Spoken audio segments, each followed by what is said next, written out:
let me throw a question at you here.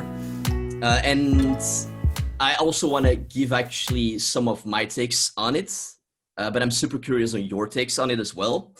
And the first one that I actually have is how to make tough decisions. So making tough decisions is something that everyone throughout their whole life will have to do many, many times, right?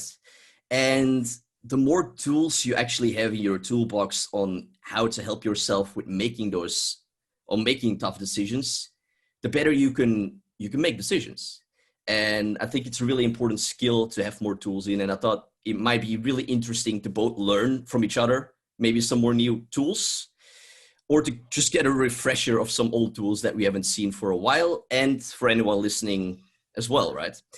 So how to make tough decisions.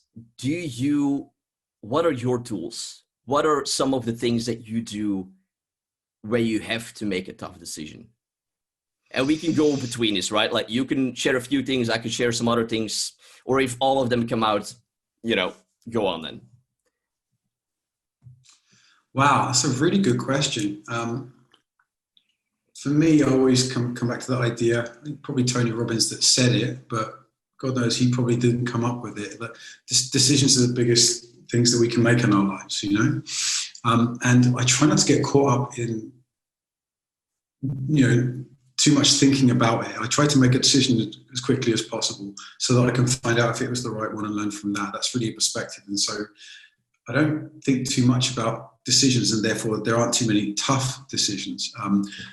Tough decisions to me, can you give me an example of what you might think of? Because the ones that I think about are in relationship or whether to move country or not. But sure, that's just my life. So what about you? Yeah, so this question came up because in recent months, I had to make a tough decision in terms of a relationship or a potential relationship that wasn't working. And that's a tough decision, right? So that's an example. I don't know if that brings anything up. But I can otherwise share a few of the tools that I use, because I've thought a little bit about this question now. And so it's a bit harder when you haven't to immediately come up with any. So a few of the tools that I actually wrote down are, one essential tool is when you have to make a tough decision, sleep a night over it. I think that's such an essential and vital thing for anyone to do before you make any tough decision or big decision, right?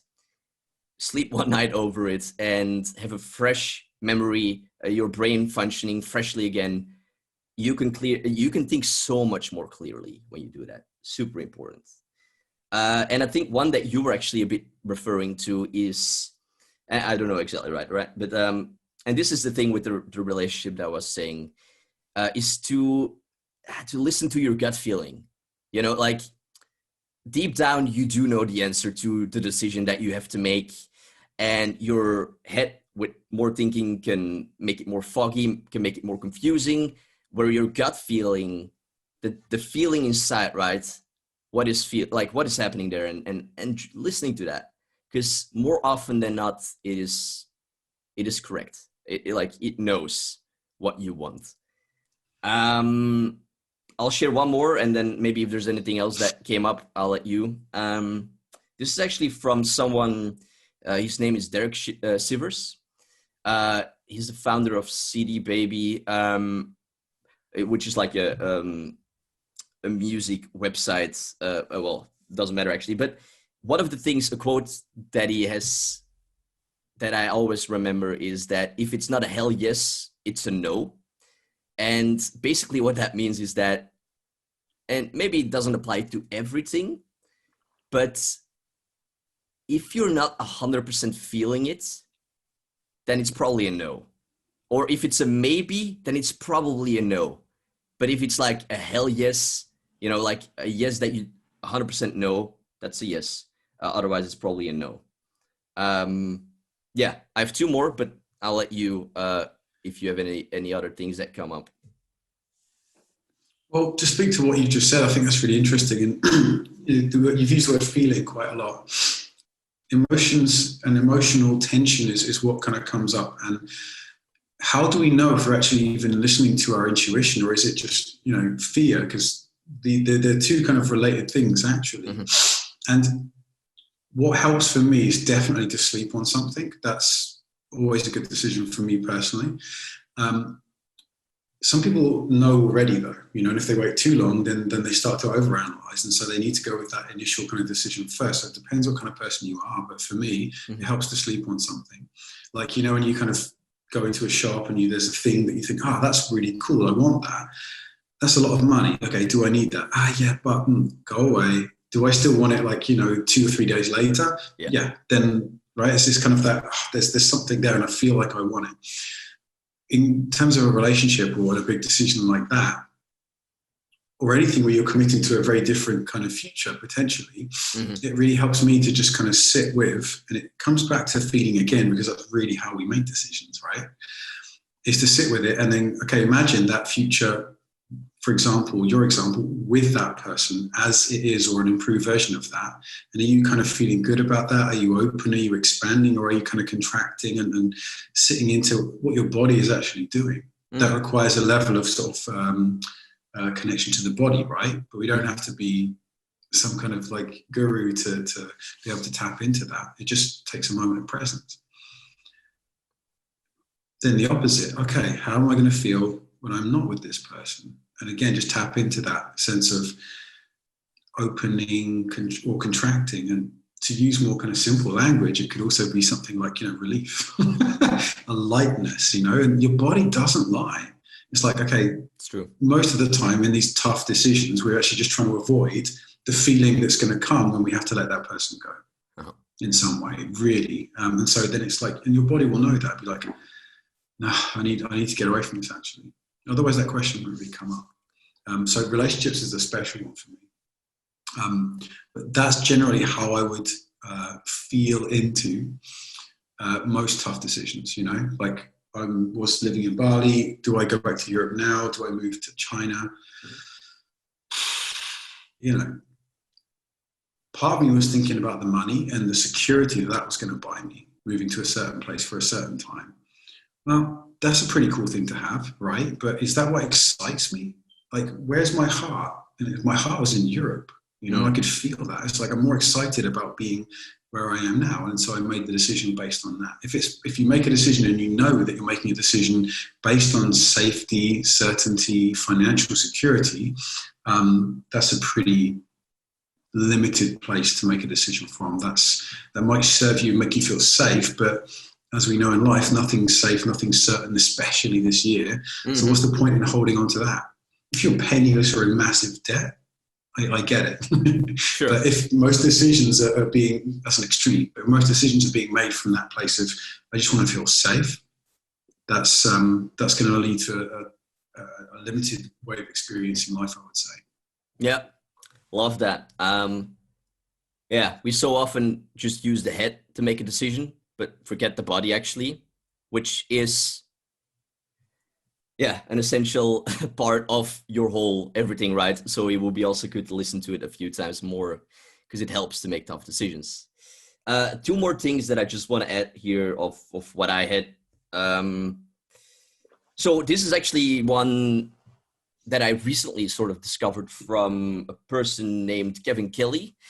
And it's kind of I'm paraphrasing what he wrote down, but what if it will be tomorrow? So basically what it means, if it's easy to make a decision to do something in a month, say with someone that you want to do a travel, it's easy to say yes if it's going to happen in a month, right? But if you would actually, even if it is a month, but if you would actually take it to what if it would be tomorrow, would I still say yes on this? So to the urgency, to kind of make it more urgent, so it becomes more real. Like when you make a decision or when you are trying to decide on something, try to make it to tomorrow, even if it's going to be in a month or two. But ask yourself, would you still want to do this if it would be tomorrow? And that's actually a new kind of tool that I discovered that actually was really helpful to me. And then the last one is, and this is a bit too with with the relationship that I was talking about, on ending that or telling that person that it wasn't working out for me, is to, like, so I was able to either, because she lives like 2 hours from me, right? And I could have just texted her to say like, okay, it's not working out, or I could have called her to do that. But both of those two ways aren't. So what I mainly want to get to is, how do you want to look back on this? I think that's a really important thing to make an important decision, and to put yourself in 10 years and to think, how do I want to look back on that decision that I made? And am I proud that I made it like that? Because neither calling her or texting her to end it would have been a good decision that I would be happy with. So instead, I drove 2 hours, had a conversation with her, and drove back 2 hours. And it was effort and energy, but she totally deserved that. And I'm very happy on that decision. And so that's also another one that I have. Yeah, that's a few of the tools that I use. I like that as well. And the question that I love to use is it a good decision or is it a bad decision? You know, for me, I'm like, what's in integrity? You know, because that is how I'm going to look back on myself. Was that in integrity or not? And back in 2008, I was living in a part of Germany, and I was with a woman, and it was a cool relationship. I relocated to another part of Germany to study, and I actually found myself wanting to kind of live there, and I did. And the way that I ended it with her was like, this is one part of Germany to the other. This wasn't 2 hours. This was like, 6 hours on the train. Sure, Germany. It's huge. And it's like, yeah, a little bit bigger than Belgium, right? Like, yeah. So this is the same quandary for me. And this is 12 years ago, as a young chap. But I didn't make a decision in integrity, and I avoided that. And so I actually called her up instead. Mm-hmm. And that wasn't a great way to end it. And it's ironically maybe 2 weeks ago that we actually got in touch and spoke again for the first time in 12 years. Interesting. And me now is like, look, I'm really sorry that I would never have done that in knowing what I know now. I just didn't have the integrity back then. I'm sorry that I hurt you, and then she was like, thank you. And that was really cool. That was beautiful. And so I don't want to look back like that. I don't have many instances like that, but every time I do look back with regret, it's a case of, I was too scared to feel something. Yep. So it's more a case of the decision. Fundamentally, how I approach it from a different angle is, what do I want to feel and what am I avoiding feeling? And when we get real with those kind of states of emotions, and that's really the barrier to making a decision. That question for me, when we can be real with both of those scenarios, then okay, it could be either of those things that we could end up feeling or we would be avoiding feeling. Let's just make the decision and just feel what needs to be felt, because that's what's holding us back, I think.